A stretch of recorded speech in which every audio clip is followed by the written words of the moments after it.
ভালোবাসা হলো সবথেকে বড় তন্ত্র, সবথেকে বড় জাদু। অভীক সরকারের লেখা বিখ্যাত উপন্যাসের এই বিখ্যাত লাইনটি এই ভিডিওটা শুরুতেই আমি তুলে ধরলাম। তার জন্য একটি বিশেষ কারণ রয়েছে। 2024 শিক্ষাবর্ষের শেষ দিন, অর্থাৎ বাৎসরিক পরীক্ষা যেদিন শেষ হলো, সেই দিনের কিছু ভিডিও আমি তুলে ধরলাম সকলের সামনে। ভিডিও শুরুতে যে উক্তিটি আমি করেছি, সেই উক্তিটি এই দিন আমি হাড়ে হাড়ে টের পাচ্ছিলাম। সারা বছর ধরে ভালোবেসে, আদর করে, বকাঝকা করে, শাসন করে আমরা আমাদের বাচ্চাদেরকে পড়াশোনা করানোর চেষ্টা করি।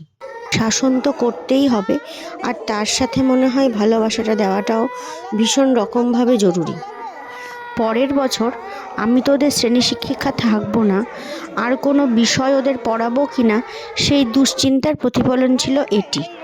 প্রতি বছর আমরা এই রকম ফেজ দিয়ে যাই।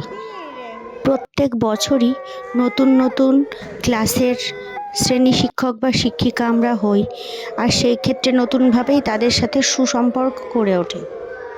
কিন্তু এই বাচ্চাগুলোর সাথে এই রকমভাবে যে একটা অ্যাটাচমেন্ট আমার তৈরি হয়ে যাবে, আমি সত্যিই ভাবতে পারিনি।